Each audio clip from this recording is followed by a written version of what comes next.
All right, welcome back. So I wanted to cover this that has just happened within the past hour.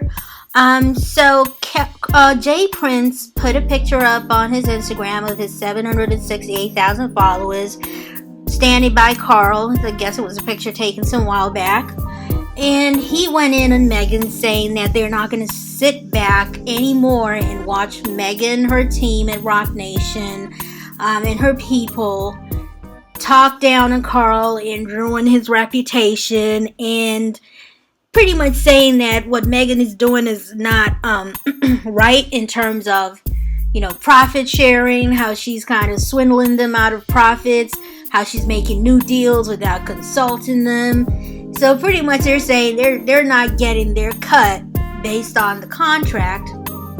And they're also saying that the songs that she puts out, they feel are not new songs that she's put the effort into. She's just doing it so that she can get out the contract, and that she's falsely claiming that she's out of the contract now because she's fulfilled her obligations. If you remember the last album that she did, I think she was supposed to fulfill the obligations then, but then Carl came back and said, oh no, those songs, some of them were sitting and they were not new songs, and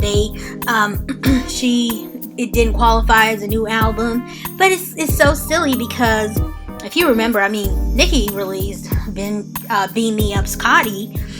As long as you put out a record on a streaming platform and people buy it, it doesn't matter what exactly you classify it as. You can classify it as an EP, but they're all the same concept. What is the difference? The reason why people call it EP instead of album strictly is usually really because they don't want it to count against them. So you call it an EP because you're not looking for people to say, man, your album flopped. You're making it sound like I'm just releasing an EP so y'all can have something to listen to while I'm cooking. But Megan Thee Stallion classified it as an album, but it's the same concept. You're still putting out information, you're selling. Carl Crawford has continuously talked negative. He doesn't like Megan. He's talked negative about her. Now, one thing I have a problem with is I'm okay with a guy speaking out, saying his piece, but I don't like black men who talk down on black women in public. It's kind of like I feel like there's just an imbalance right there. Like I feel, it almost feels like talking back to your mama or something. Does that make sense? I feel like don't address her. Address her management. She has a man, and he's a guy. Address him. Why do you keep coming at Megan on social media platforms? It just does not make no sense. Stop doing that. It's because she's an easy target. Why don't you go with Jay-Z? You claim to be all this powerful person who can get Drake and Kanye in the same venue. You did that. So why not talk to Jay-Z? Because he probably does not want to talk to you.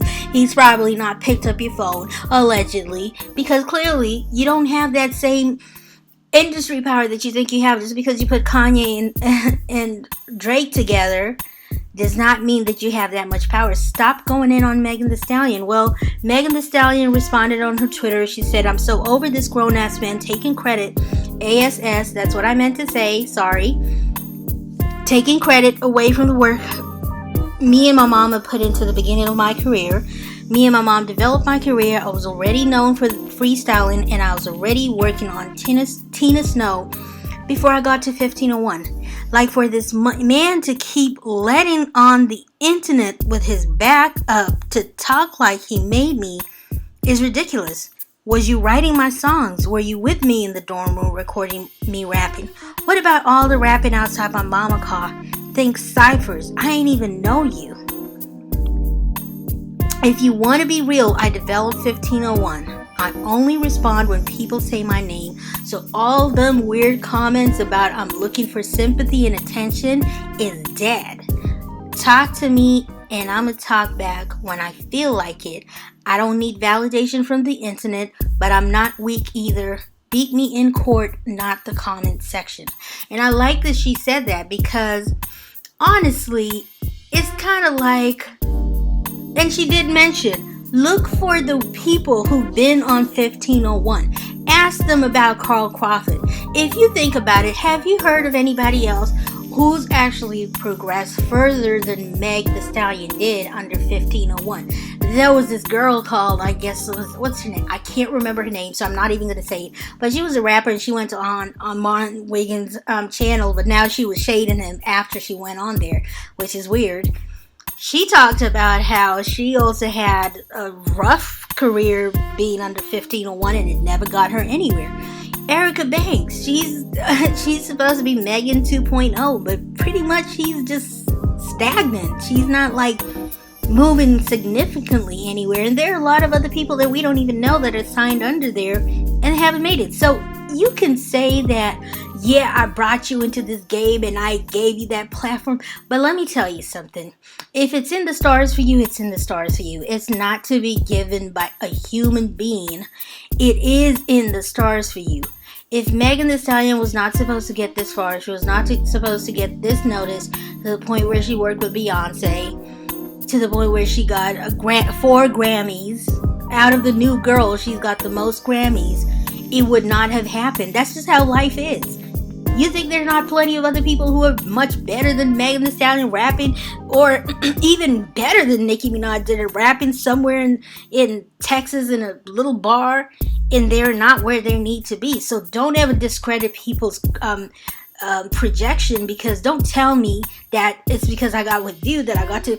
You might have had some part of it, but don't ever discredit the actual artist, because they are the ones who determine how they move. They're the ones who are interacting with their fans to actually drum up some interest in them. Megan spends time with the hotties, talking with them. The only thing that caused was to sit there saying, oh yeah, she's not doing it, she's not doing that.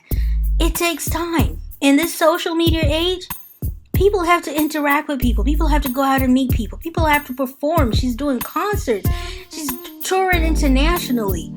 You're saying you made me because you put money down and I'm trying to get away from you. I'm saying let me pay whatever I got owed so I can leave.